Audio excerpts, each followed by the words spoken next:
Все, мы нашли Бенжамина. Он меня ждал на моем личном аккаунте. Сейчас сюда подсоединится. Присцилла, привет. Роб, привет. Толик, привет. Бенджамин, привет.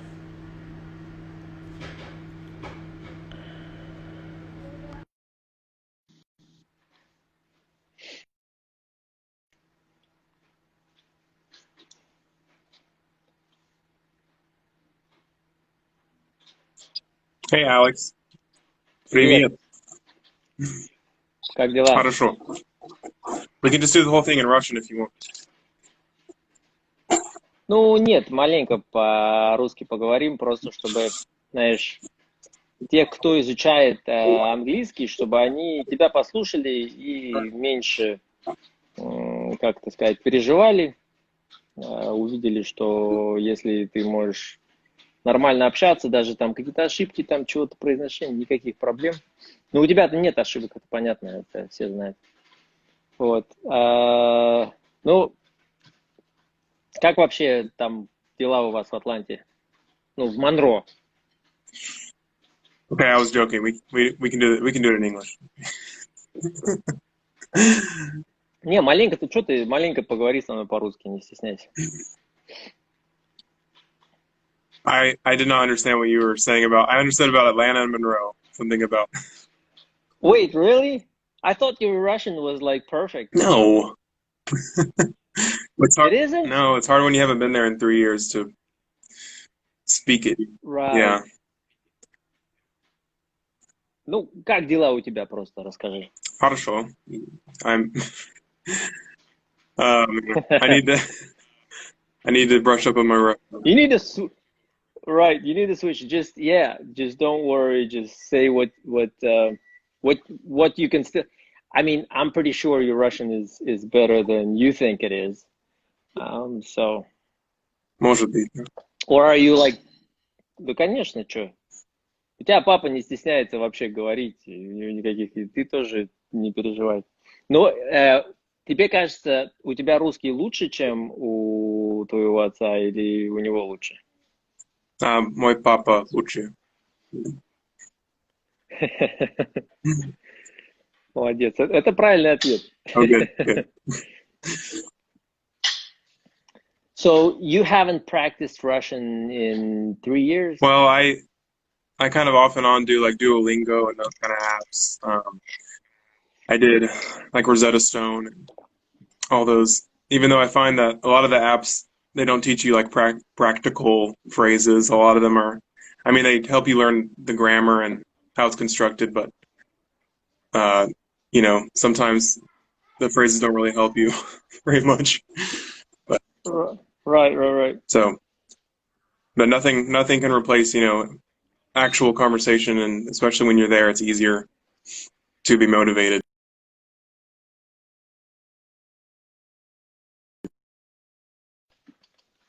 Oh, I think I lost you. Okay, you're back. You're back. Yeah, when was the last time that you had a conversation in Russian? Well,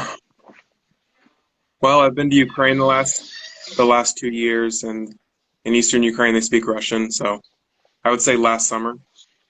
But last time I was in Russia, it was in Tomsk, was 3 years ago. Like I think this week, 3 years ago. So yeah, it's been a little too long. Yeah, we found the picture that the selfie that we took when you were here. Yeah. And that's what we posted. I'm surprised you hadn't been following, well, I know, I'm sorry. my school, but but no, it's no problem. I mean, what are we gonna tell you? Hey, this is how you can learn English. Yeah. And you're like, okay, well, thanks. Yeah. Right. One of these days we'll open an open Russian school. Yes. Открытый русский. In Atlanta. That's the one you can follow. Yes. Right. Yeah, and I sat in. So tell us. Oh, sorry. No, go ahead. I was saying I sat in on one of your classes when I was there, and yeah, that was fun. I remember remember that. I think it was like it was people around my age, I guess. It was an older class, and they're pretty advanced. So yeah, Right.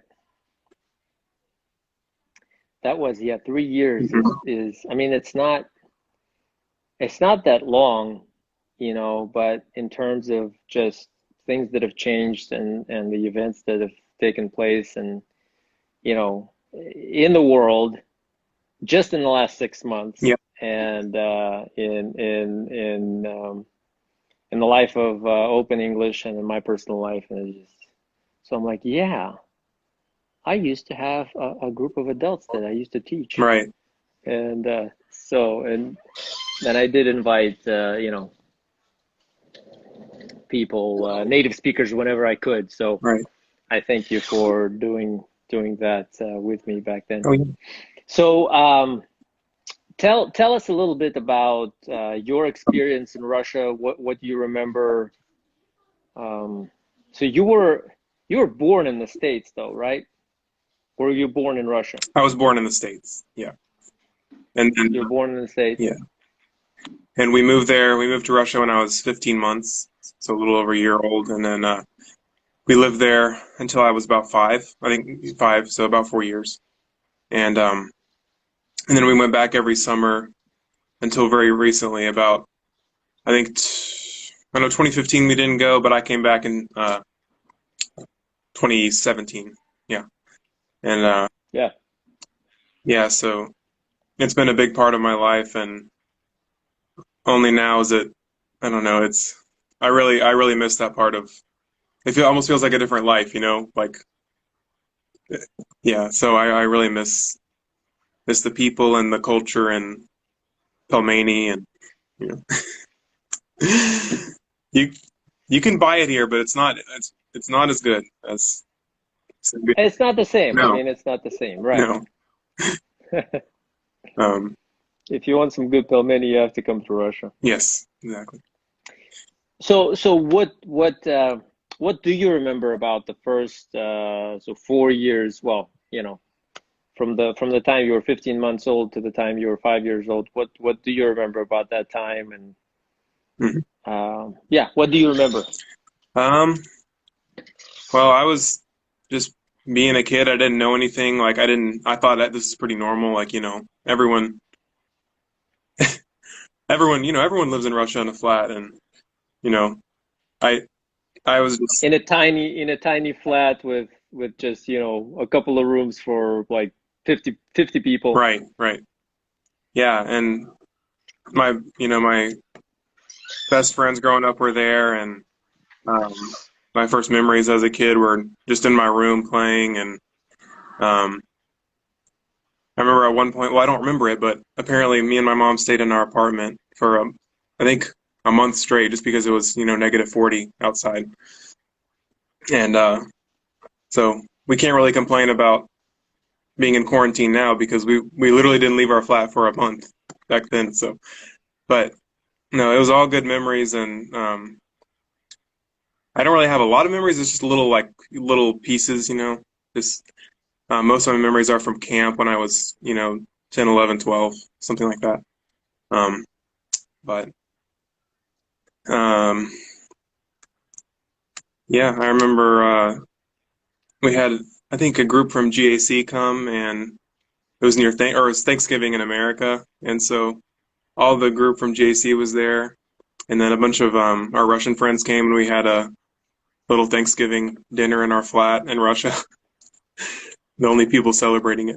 GAC is Greater Atlanta Christian School, right? Yes, yes, yeah, For those of us, right, yes, not not familiar with that lingo, but okay, so yeah, so you had a Thanksgiving hmm in Novosibirsk in the geographical center. I mean, we know where the importance center hmm is of Russia, but geographically, Novosibirsk is the center.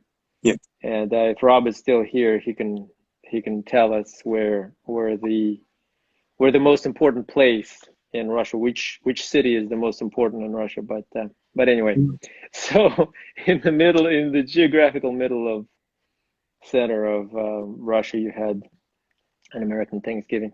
Okay. Anything else? So yeah, I mean, I realized that if somebody asked me, hey, what do you remember from when you were 4 or 5? I'd be like, I don't know. I mean, I remember, that was way back, but I remember lots of layers. Like, I know that for American people who come to Siberia, they're like, wow, there you go. Thank you, Rob. You got it. Oh, He says my school is the center of Russia. I mean, he's right. I could be just, I could exercise false modesty and say, no, Rob, but, we all know that is true. But yeah, like when American people come over to Russia and they talk about layers, and it's true, we have to still wear layers. But back when I was 4 or 5, I mean, it seems that we had to wear more layers.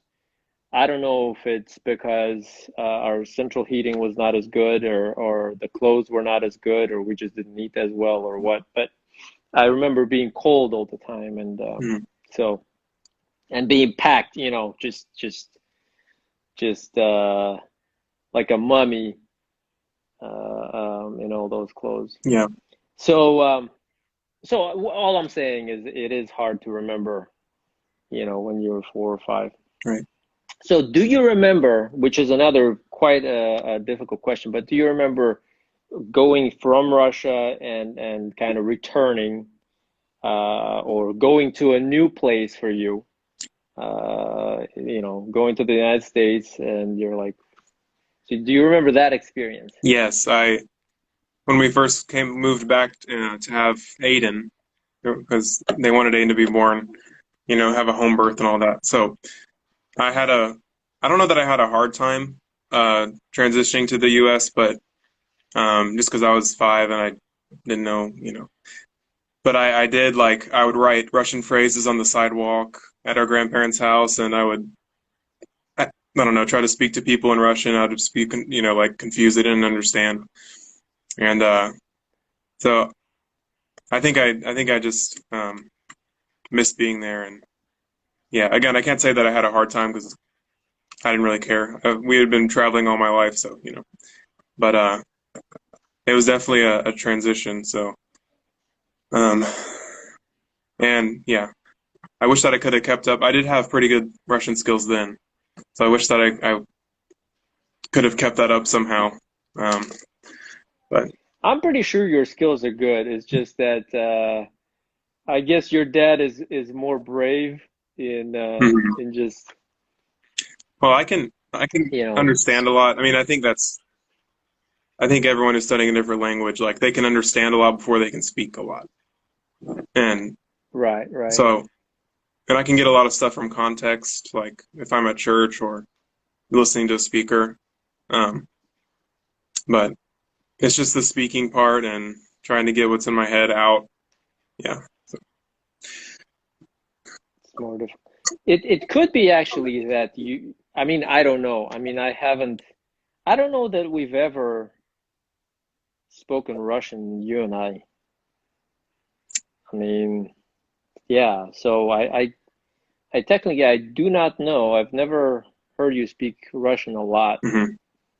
But yeah, I mean, your dad and I, when we goof around, we will start speaking Russian. I know that I've been in America too long when speaking Russian to your dad is just funny. We start speaking Russian and it's just funny to me, and I'm like, oh, I think it's time to go home. Russian sounds funny to me. Yeah. But right, so what are the biggest differences that you see in the culture in Russia and in the States? Mm-hmm.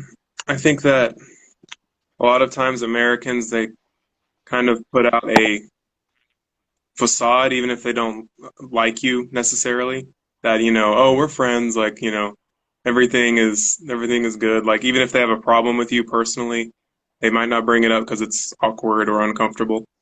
But I think maybe with Russians, there's like a lot of times there's no facade, and you'll know if they like you, you'll know if they disagree with you, and that's better because then you can get it out in the open, and so when they say they like you or they invite you into their home, whatever, that they really care about you, and there's not a whole lot of pretension with Russians, I think. So I think that's one of the biggest differences I see. I guess that's one of the biggest things that you would miss too. Yeah. Yeah. Like now you're like, I don't know if these people like me, and then they smile and they seem nice, but who knows? Right. Okay. Anything else that's a big difference? Like culturally, as far as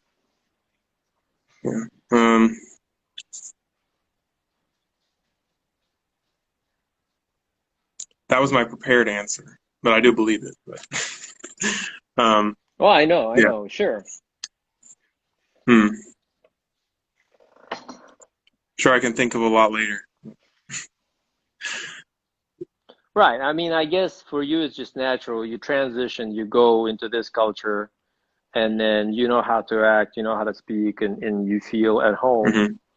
And then you go to the States, and you know how to act there. And I'm thinking kind of for you in a way that you fit in both cultures, but it's hard for you to say, okay, what do I change? I don't really consciously. It's possible that consciously you don't change anything. It just comes naturally because, you've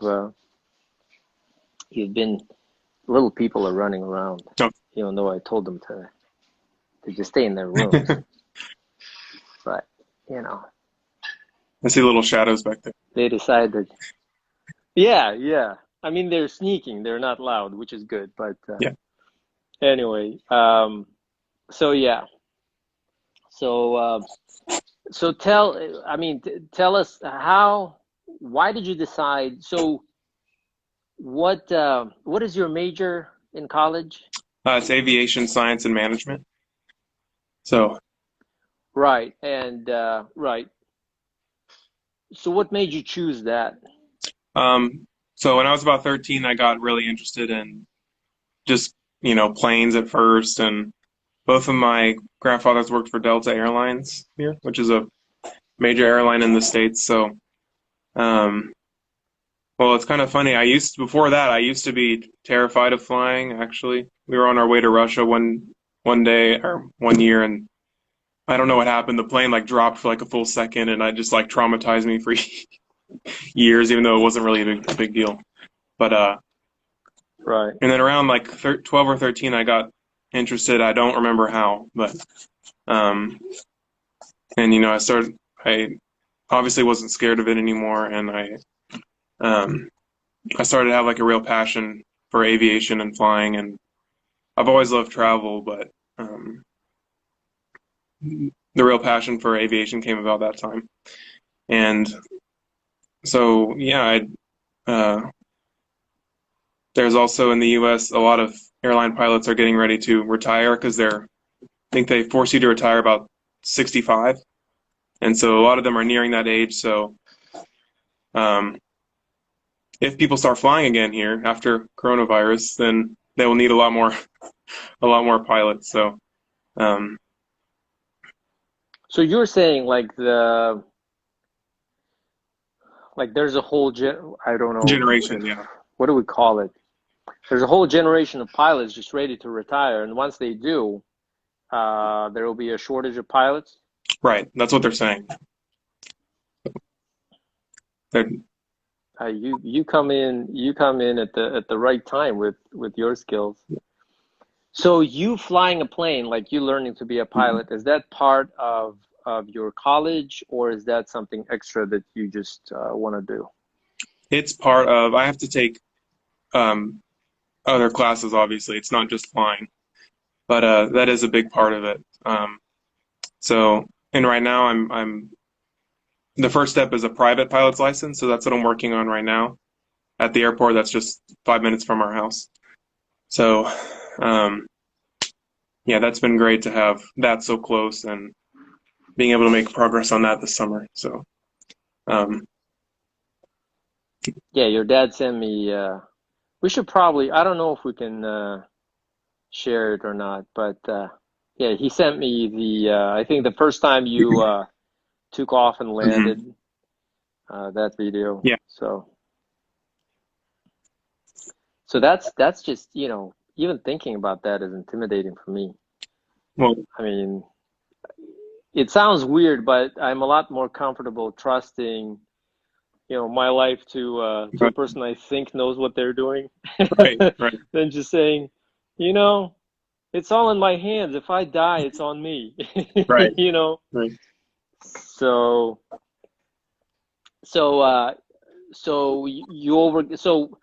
the first time you flew, you had the first time you took off and landed yourself, you had like an instructor next to you, or was it just you alone in the cockpit? Well, the video was the first time I soloed, like, by myself.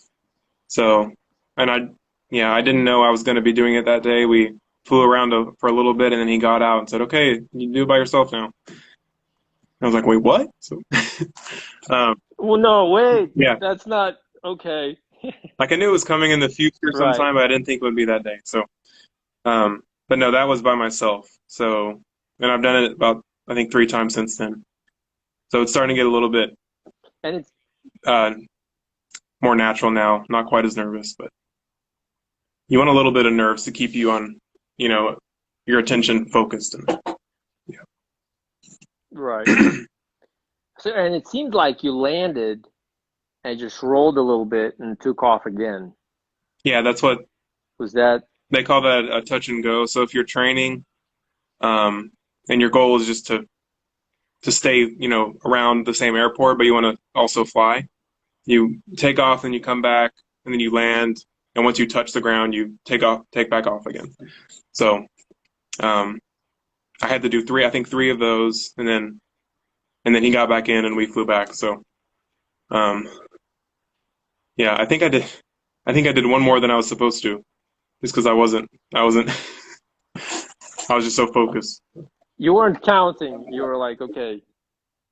It was just a drill that you had to do. Right. Yes.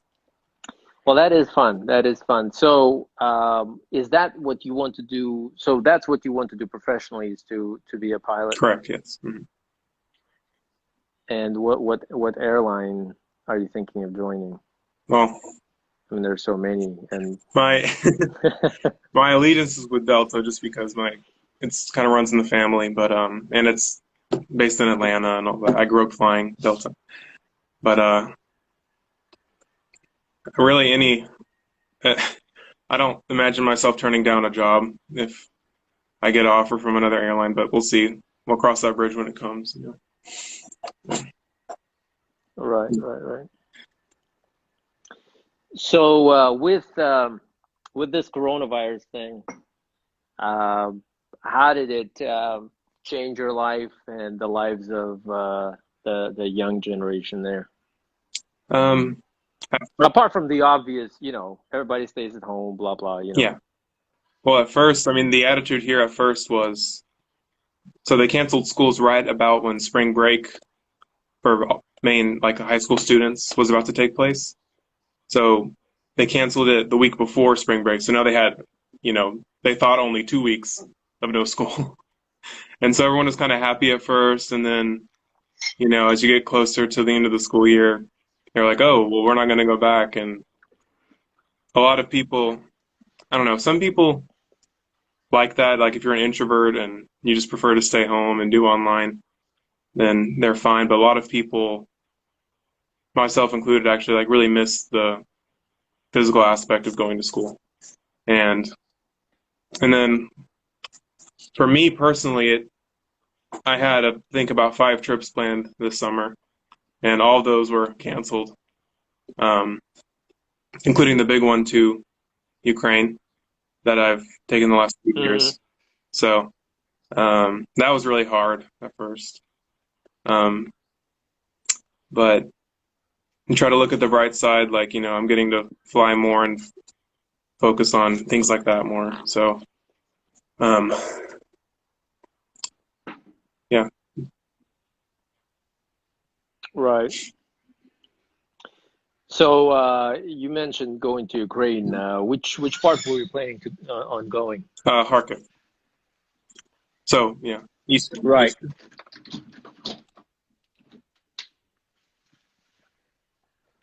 Wait, which one? Which? I'm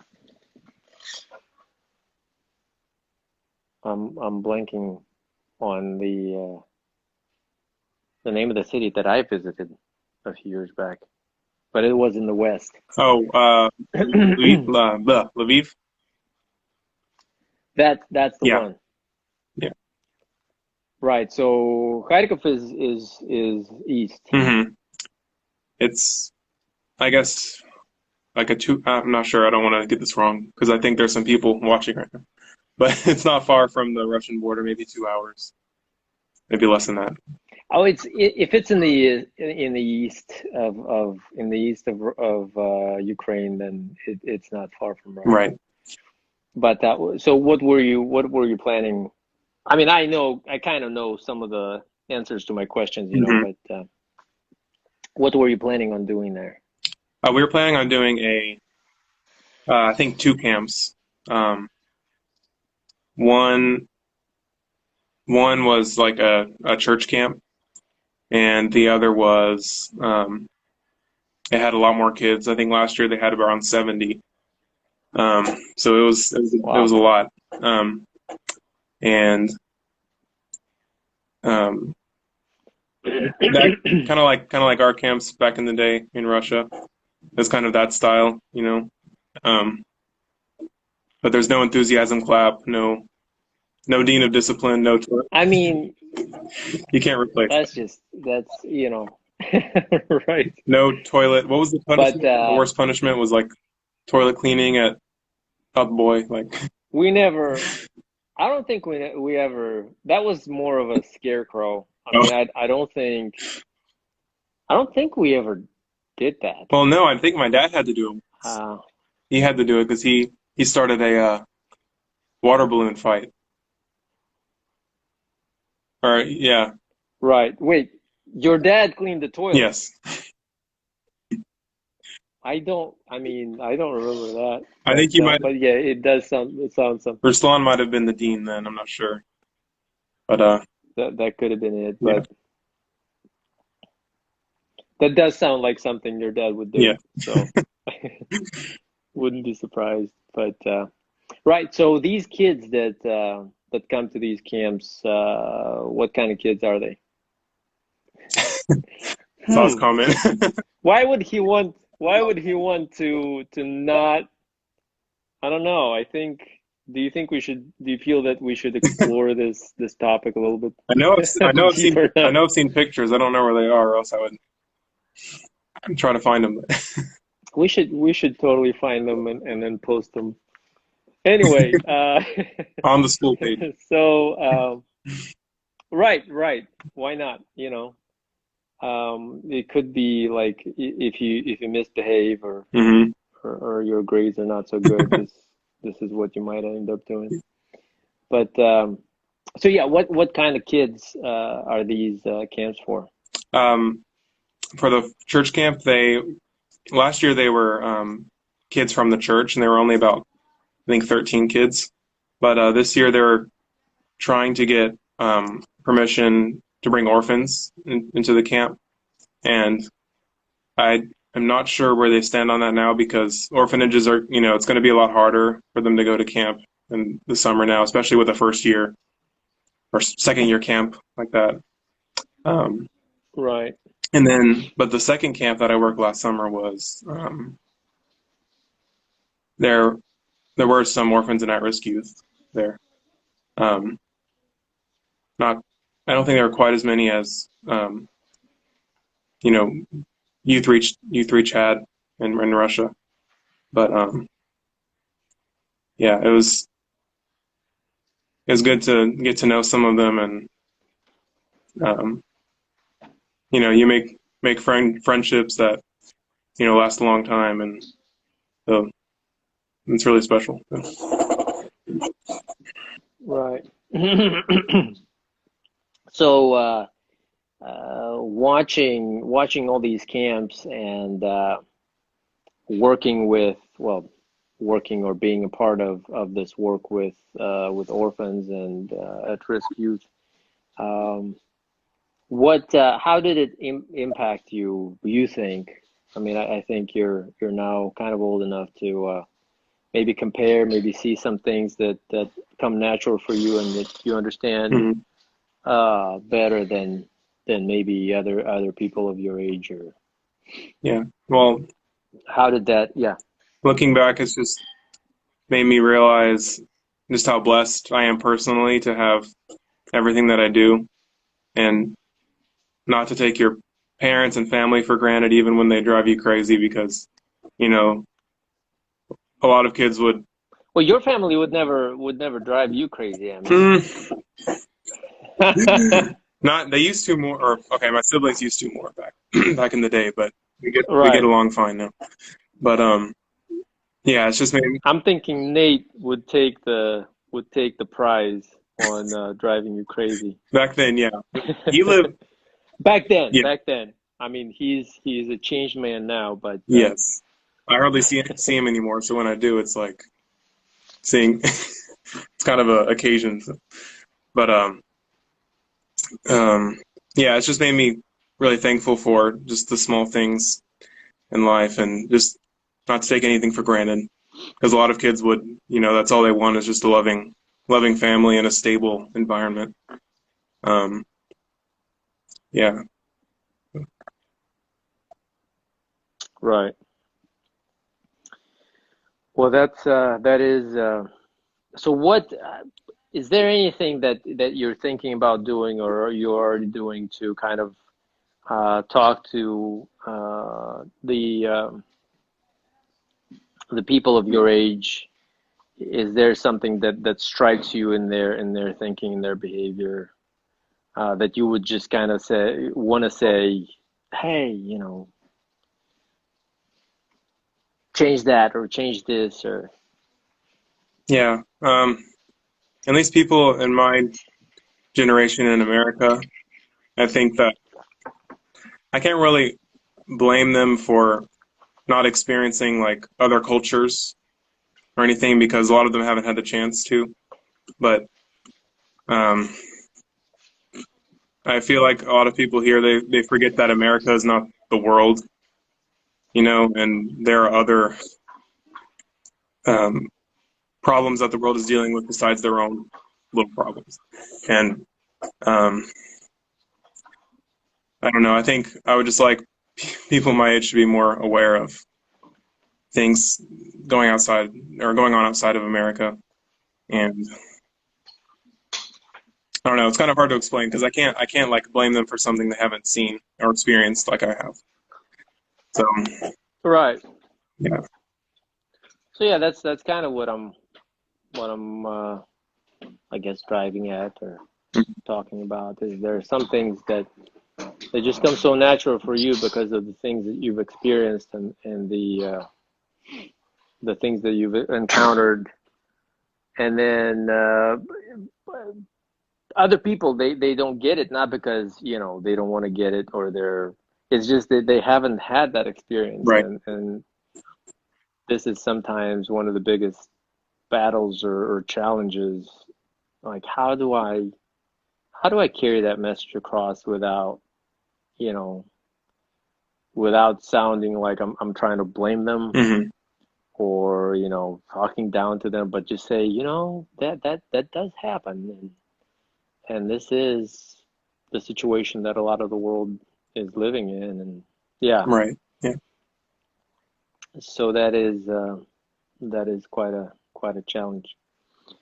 So I mean, now you have this new problem, and I mean, this is probably the most difficult thing to talk about, but like, how has your life been impacted by all the rioting and protesting in the States at all? How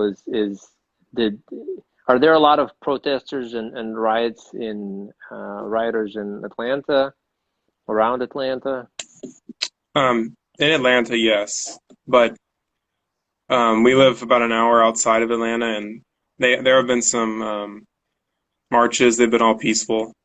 So I haven't personally experienced. I haven't been affected personally, but yeah, at least where we live, it's been all peaceful, which is good. So um, thankful for that. But yeah. Right. That's why I love Tomsk. You know, there's all kinds of stuff happening around in the world, and here it's just, Friday. Right. So, but, I mean, we had to stay home, Mm-hmm. but here I guess in other parts of the world, people also sometimes wonder, like, okay, so somebody, something happened to somebody, and I'm very sorry that happened, but why am I staying home again? Mm-hmm. And that's what we were like, so what's happening? For the longest time, we had like 5 people infected or 3 people infected, and we got 500,000 just staying at home and just saying, okay, why? Right. But so you still work at Chick-fil-A? Yes, for about 2 more weeks, and then I'll be off for July, and then I'm going to college in the fall. So and then I might work, for Christmas break and stuff. But I have about 2 more weeks until a long break. So yeah, You don't work during college. You don't work. no. Only during breaks. Well, I've been taking classes out of college close to here. So I have worked my 2 years there, but I'm transferring schools, so it's about 3 hours away. So I obviously can't make it for that. Right. But yeah, I've been there about And it's still 5 years. So yeah. so still the same Chick-fil-A that where I got my senior's coffee. Yes. And did you ask for that? I can never remember. Or did they just give it to you? I asked for coffee, which to me was like, this is America, right? And I'm asking for coffee in the United States of America. And people kind of looked at me like, do you know what time it is? It was like 2 p.m. or something, Mm-hmm. or 3 or 4. And apparently, if you get a cup of coffee in Chick-fil-A in America, they look at you strange, like you're crazy. I'm like, excuse me? I mean, I didn't even expect to have any kind of, strange reaction to, so I think were you the cashier? I think you eventually just put it as senior's coffee, or it could have been somebody I don't else. think I can't remember. Maybe they just. I don't think I did, but yeah, I think most people don't. I mean, some people order coffee, in the afternoon or at night, but it's kind of in the morning. It's common, but after that, it's not because they have to brew a whole nother batch for you. So Yeah, that's why they were looking at me like, we have to brew a whole thing now just for you. right, Is that, it's still common though. You're not weird to do it. It happens, but Well, thank you for saying that. yeah. um, I didn't have nearly as much gray hair back then, but I guess I did have some. yeah, But I got cheaper coffee, so you got there's really nothing I can really complain about. you got 46 cents off. But something like that. It was super cheap. Yeah. But so working at Chick-fil-A, what is there something that taught you, or something that I should get it free. Thank you, Rob. I mean, just the nice guy that I am. It has nothing to do with my age, but so what did you learn? What do you think is the unique experience and the unique concepts, ideas that you got from Chick-fil-A as opposed to working at any other place? Mm-hmm. KFC, for instance. We don't have Chick-fil-A, we have KFC. When my children ask me what Chick-fil-A is, I'm like, it's like KFC, but much better. I think I learned just the value of like communication and how to effectively communicate, at least in the workplace, with people. And definitely taught me to have a good work ethic because it's very fast-paced. Chick-fil-A is very popular in America. If you, I know you knew that, but so you're busy all the time, and it teaches you to be efficient and work hard. And at least in America, yeah, KFC is not so popular, so probably wouldn't learn the same thing. I know why. Right, I know No, why. in Russia it's better because you guys have Boxmaster. That was me. That was our favorite. Like, me and Nate still talk about that. I don't know why they can't have it here. Right, I remember. Right. Well, they just can't, they can't have it as good as they do. Mm-hmm. Right? But it's just, KFC is popular here because we don't have Chick-fil-A, Right. and so we have nothing to compare it to. But yeah, I remember that. I'm not gonna bring up the issue, just but there was a situation where a certain group of people decided to boycott Chick-fil-A, Mm-hmm. and so I think that was the day that they had lines all the way to highways, Mm-hmm. to Chick-fil-A's, because everybody else who has had a positive experience with Chick-fil-A decided that on that day we're going to go to Chick-fil-A even if we hadn't planned on it. Right. And some of the people said, some of the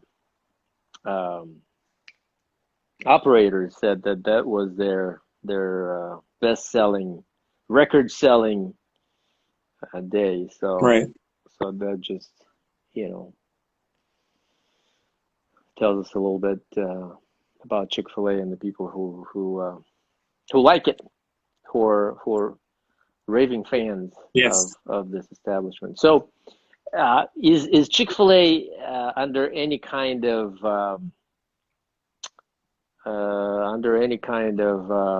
protesting at this point? Like, is it targeted as a place where that is associated with all the bad things Right now? Definitely not where we live, or even Atlanta. They did open, I think they recently opened in Toronto, Canada, and they had any big city they go to like that, or Chicago or New York, they have had protests, but at the same time the lines are again wrapped around the block several times. So so right now they have protesters, kind of accusing them of all kinds of stuff mm-hmm. that they probably are not associated with. So right now they are encountering in other, I guess in the northeast, they are encountering some of that protesting. Well, I think now they've been open for a few years, so I think the people who boycotted, they boycotted it and they've kind of moved on a little bit. Yeah, I don't think there are any currently going on right now because there are other things that people are protesting. So, I mean, they have right. They have enough things. Right. Well, I was just wondering if certain groups of people associate Chick-fil-A with injustice, or certain privileges of certain people. Some people do, and they will probably always. But some people are set in their ways and they won't see it any different way. So I think you just have to move on from that and focus on the people who do support you. Yeah.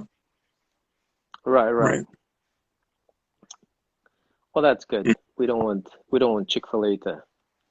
So right now it's all just drive-throughs. Mm-hmm. You can't go, and it's still like there are a lot of lines. I know Chick-fil-A is very resourceful and creative, so I'm sure they found new and creative ways of serving their fans even faster and Yes. opening up more lines and stuff like that. Yeah, and some operators have said Right. that like they're making more money this way because they don't have to pay people to staff the dining room and clean it, and so they're doing just fine. They're not they'll make it through. So not concerned. That's Chick-fil-A for you. Yeah, Mm-hmm. they're really good with that.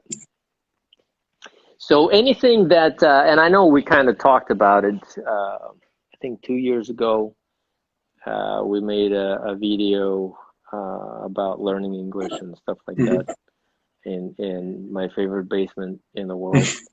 But anything that you would like to say to people who are learning the language and who haven't had the opportunity to actually be immersed in the culture, who observe America from our TV screens, from our computer screens, from Instagram. Is there something that you would like to share about language learning and the culture from where you're at? Well, I just want to say that I admire all of you who are really trying to learn English, because it's definitely like, I used to think English, as a kid was easy just because I know it, but when I really start to like examine it from a linguistic perspective, like, okay, a lot of stuff doesn't make sense. I don't know why our spelling is the way it is and our grammar is the way it is, and you just start to realize that, hey, if I was on the other side, I'd probably have a hard time learning English. So I definitely admire you for knowing it so well, and your students as well for really trying to learn it. And I hope that having me on was added some kind of value. I don't. Oh, definitely, yeah. Yeah. So, Oh, go ahead. So as far as the culture, Mm-hmm. like because we get all these news, and obviously the news aren't exactly accurate, and I think a lot of it, even me, because I'm not there now. I think it's difficult even for me to kind of really understand what is going on. So is there something that you would like to tell people on this side of the screen, on this side of the ocean, and say, this is what you're hearing, but I think, anything like that? Well, I know there's a lot of, what you see on the news is, right now, it's, cities on fire and stuff like that. And it's pretty scary. Yeah. Well, Oh yeah, I know, yeah. But I don't think the news focuses on the good things that are happening. Like I've just been driving down the road and I've seen protesters, I mean they're peaceful, praying with police officers. And wow. They really don't focus on the good things like that, because it doesn't it doesn't get them views as much. Just like, I think any news in the world is kind of like that. So, just pray for our country, because there are still a lot of racial tensions and tensions with police, and America has a very kind of complicated history with that. And I would just pray for America, because it is a wonderful place, but we do have problems that a lot of countries in the world don't have.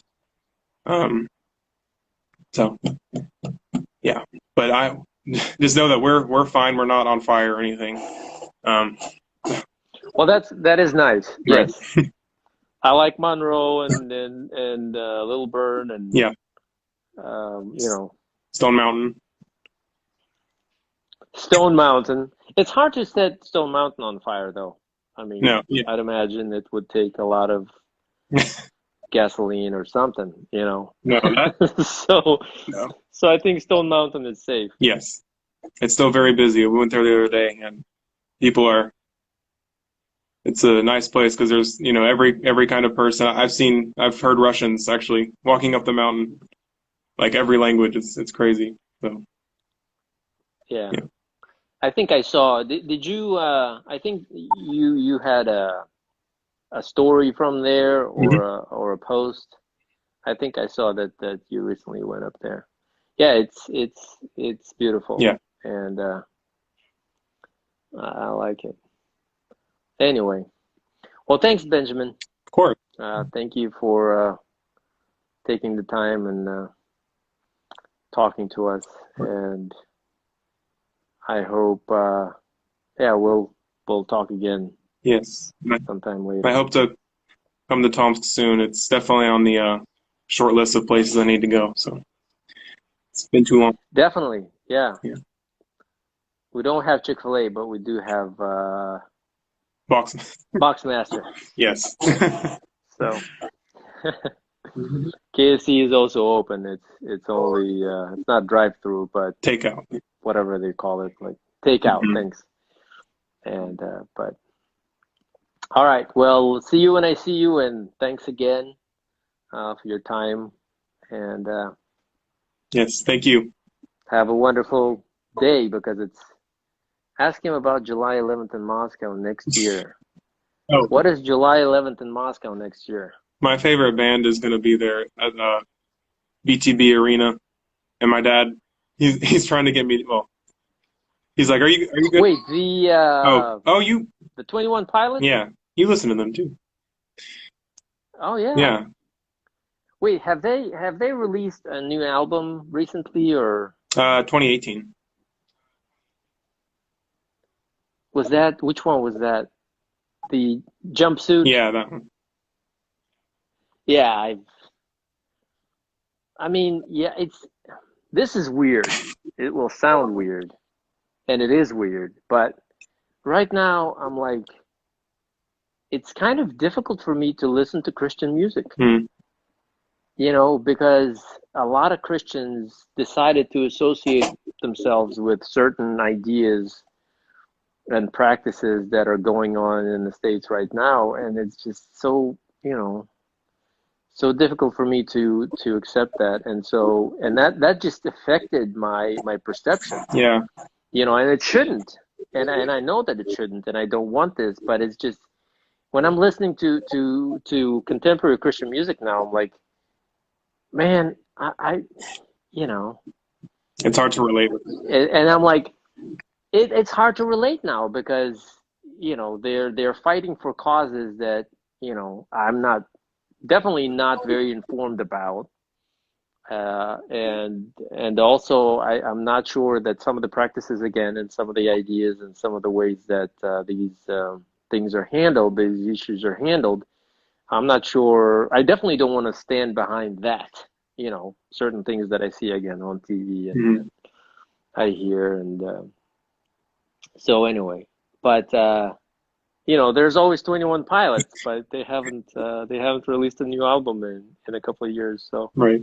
And now we're impatient. We're like, okay, my favorite artist, pop another one out, right? You know, because it's getting old. But anyway, well, that's nice. I mean, who knows? That would be nice to go to a 21 Pilots concert. But yeah. But yeah, if you go to Moscow, you have to get to Tomsk as well. I will, yeah. And I haven't been.